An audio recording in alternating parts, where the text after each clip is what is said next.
رحمت اللہ تعالیٰ نازل فرمائے، وہ اپنے آپ کو مسلمانوں کی جان اور عزت اور مال کے محافظ سمجھتے تھے، اسی لیے آپ نے لشکروں کے کمانڈر کو حکم دے رکھا تھا کہ جو بھی مرد حضرات سپاہی جو جا رہے ہیں جنگ کے میدان میں 4 مہینے سے زیادہ نہ رکے،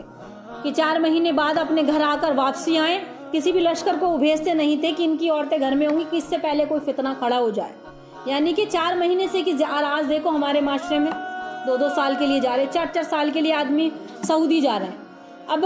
ہم یہ نہیں کہتے کہ سعودی جانا غلط ہے، پیسہ کمانا غلط ہے، یہ بہت بڑے بڑے فتنے ظہور پہ ہیں اس وقت، اور عورتوں کا معاملہ اتنا بن چکا کہ ظاہر سی بات ہے جب آدمی رہے گا کمائے گا وہاں تو کام ہی کام کرنا ہے، نہ تو وہاں شادی میں شامل ہونا نہ کسی چیز میں، پر ایک ہی کام ہے کہ وہاں پر پیسہ کمانا۔ تو جب پیسہ کمایا جائے گا 40,000 50,000 سے انکم کسی سعودی والے کی نہیں ہے، اور جب وہ مہینے میں پیسہ بھیجے گا جو شادی شدہ عورتیں خاص کر، حضرت عمر بن خطاب نے کیا فرمایا کہ 4 مہینے سے زیادہ کسی قافلے کو بھیجتے نہیں تھے مردوں کو، اس سے کم میں واپسی کرا دیتے تھے۔ اور اب کیا ہے ہمارے اندر 4 مہینے 1 سال، جبکہ آج کے زمانے میں نہ تو مرد جو آدمی ہے نہ تو اس کو دین کی سمجھ ہے نہ عورتوں کو دین کی سمجھ۔ جو دیندار تھے، جو خلفائے راشدین کے دور میں تھے، اتنے متقی پرہیزگار تھے، ان کو 4 مہینے سے زیادہ اجازت نہیں ملتی تھی، اور آج ہمارے دور میں 4-4 مہینے تو چھوڑو 2-2 4-4 سال کے لیے سعودی پڑے۔ عورتیں گھروں میں اکثریت جو میری آنکھوں نے دیکھا ہے، جو سنا ہے، جتنا آپ کو بھی معلوم ہوگا، کچھ گھرانوں کو چھوڑ کر اللہ ماشاءاللہ ایسے بھی ہیں جو باعزت خواتین ہیں، جو پردہ نشین ہیں، پردے سے نکلتی ہیں، گھروں میں ساس ہیں اور بھی ہیں، بھائی وغیرہ رہتے ہیں، لیکن اکثریت جب ان کے پاس مال آئے گا تو ان کی شاپنگ مہینے میں 15 دن میں کئی بار ہو رہی ہے اور خود جا رہی ہیں۔ جب ظاہر سی بات ہے ہر طرف خوشی اور مال اور دین ہماری زندگی میں ہے نہیں تو وہ عورتیں کیا بتاؤ فتنہ نہیں پھیلائیں گی۔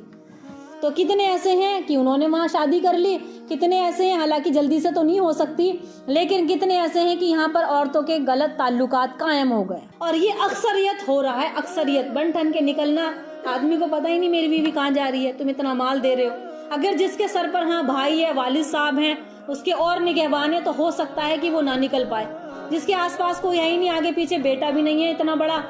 پھر جو ہم کام کریں گے نا اس کا اثر پھر ہمارے پورے خاندان پر، پورے گھر پر آئے گا، ہماری بیٹی بھی دیکھیں گی پھر ایسا ہی۔ تو اگر تمہیں لگتا ہے اتنی ضرورت ہے تو کوشش یہ کرو اپنے گھر کی عورتوں میں دین قائم کرو۔ اور آج ہمارے مسلمان گھروں کے حالات اس قدر گر چکے ہیں، بدترین ہو چکے ہیں، یہ بہت بڑا فتنہ اس وقت ظہور پر ہے، سعودی جانا، حالانکہ پیسہ کمانا مانی کہ اس زندگی میں پیسہ ہی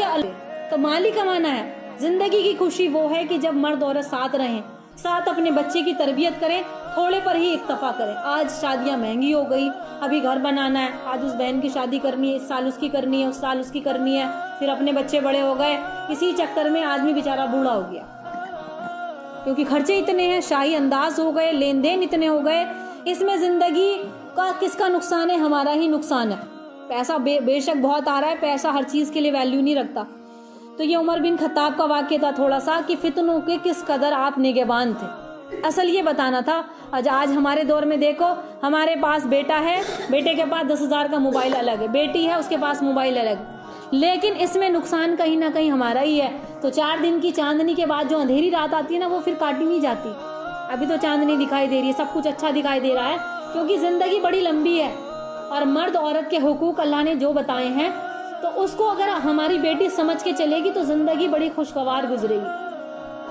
ہمارے بچوں کی زندگی بھی اچھی گزرے گی، ہمارے مردوں کی زندگی بھی اچھی گزرے گی، کیونکہ بیوی اگر نیک ہے، صحیح سیرت والی ہے، خوشحال ہے تو آدمی کو بھی خوش رکھے گی۔ تو بتایا کہ دنیا میں سب سے بڑی نعمت ایمان کے بعد عورت ہے، دنیا میں سب سے بڑی نعمت ایمان کے بعد کیا ہے؟ ایک اچھی اخلاق والی عورت ہے، دیندار عورت، کہ اگر جسے یہ مل گئی دنیا کی سارا خزانہ اسے مل گیا۔ اور آج دیکھو جب ہم رشتے تلاش کرتے ہیں تو کوئی یہ نہیں پوچھتا دیندار ہے، یہ پوچھتے ہیں کہ ڈگری کتنی ہے اس کے پاس۔ جب ڈگری والی دلہن تم لے کر آؤ گے، ٹھیک ہے اس نے پڑھ لیا، دین کے بارے میں تمہیں کوئی معلومات ہی نہیں ہے، تمہاری ناک میں دم کر کے رکھ دیا، نہ تو تمہاری خدمت، تمہاری جس کے لیے لائے ہو اسی کی بات نہیں مانتی، کیوں ہے؟ زندگی جاہلانہ دور ہے۔ یہ ساری چیزیں یورپ کے اندر، امریکہ جو فورن ملک ہیں، دوسری کنٹری ہیں، دوسرے مذاہب ہیں، ان کے اندر یہودیت نصرانیت کے اندر ہوتا ہے کہ کچھ سال شادی کے بعد رہے